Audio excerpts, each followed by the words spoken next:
Почитувани, најновиот предлог закон што во собранието го поднесе опозицијската СДСМ, законот за поддршка на настраданите во несреќата во дискотеката во Кочани, требаше да биде сериозен, одмерен и одговорен обид за системска поддршка. За жал, тоа е далеко од тоа. Најпрвен како човек, ја изразувам својата најдлабока почит и сочувство кон сите семејства што ги загубија своите најблиски во оваа трагедија. Но како пратеник, имам обврска да проговорам за начинот на кој СДСМ се обидува да ја злоупотреби болката на тие семејства за дневно политички цели. Овој предлог закон е делумно неприменлив, делумно влегува во колизија со сопствените одредби, а делумно се преклопува со веќе постоечки законски права. Сето ова укажува дека станува збор за документ кој повеќе ќе служи за политички маркетинг, отколку за вистинска поддршка. Дополнително, законот експлицитно ги фаворизира настраданите од одредени настани, игнорирајќи други слични трагедии. Со тоа се воспоставува опасен преседан, правата да се темелат на конкретен настан, наместо да се воспостави универзален и праведен систем за сите жртви на несреќи или катастрофи, што го нарушува уставното начело за еднаквост на граѓаните пред законите. Во исто време, сакам јасно да нагласам дека продолжува континуираната и промптна поддршка од страна на владата за сите погодени граѓани, како што беше случај и веднаш по трагедијата, кога беа преземени сите потребни мерки за покривање на трошоците за лекување и медицински транспорт во странство. Владата реагираше навремено, одговорно и човечки и ќе продолжи со таа практика низ институционален, а не политички наметнат пристап. Во продолжение ги истакнувам клучните слабости на законот. Член 11 и член 21 предвидуваат различни институции како надлежни за иста постапка. Министерството за здравство, односно комисијата, што создава правна неусогласеност. Член 25 остава впечаток дека треба да се формираат повеќе комисии од наведените несреќи, цитирам, што е спротивно на концептот на една централизирана комисија утврдена во член 17 од предлог законот.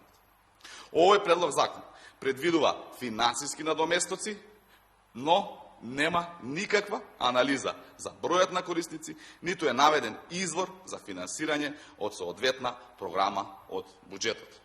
Ова е особено проблематично ако се земе в предвид дека со членот 25 законот се проширува и на претходни трагедии. Предвидените права дуплираат веќе постоечки закони во Република Македонија, како што се Законот за социјална заштита, Законот за здравствено осигурување, законите за основно, средно, високо образование и други акти без обид за нивно проширување или надградба. Проширувањето на примената за трагедии од 2019 и 2021 година е ретроактивен потек со спорна правна основа кој може да предизвика правна несигурност и нееднаквост на граѓаните. Не се предвидени санкции за институции што ќе постапат неажурно или ќе ги прекршат своите обврски. Во член 13 не е јасно дали стипендиите важат само за државни универзитети или и за приватни и странски, што може да резултира со нееднаквост во пристапот до ова право.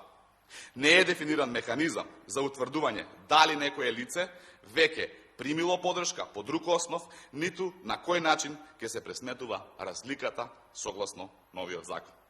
Комисијата има прешироки надлежности и значителна дискрециона моќ, без јасно утврден надворешен надзор, што отвора простор за бирократизација и евентуални злоупотреби. Од сите овие причини, ВМРО-ДПМНЕ нема да дозволи оваа трагедија да биде злоупотребена за политички маркетинг, преку лошо напишани, неусогласени и политички мотивирани закони. Овој закон во ваква форма нема да добие наша поддршка. И благодарам, доколку имате прашања, повелете слободно.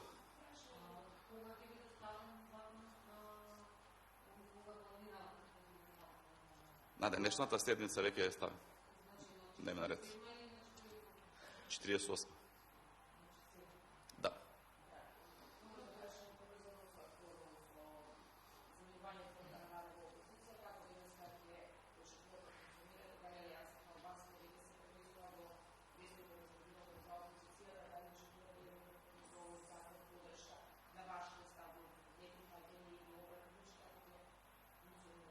Мислам дека ова прашање треба да го поставите на Алијанса за албанците крилото на Таравари. Она што ние можеме да го кажеме е дека не сакаме со нас во владачкото мнозинство и нормално во владата да имаме луѓе кои што соработуваат со ДУИ.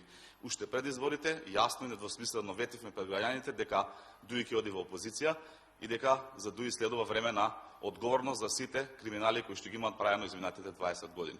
Доколку некој смета дека дружењето со ДУИ ќе му донесе бенефит, тоа е нивен проблем, не наш. Други прашања? Ви благодарам.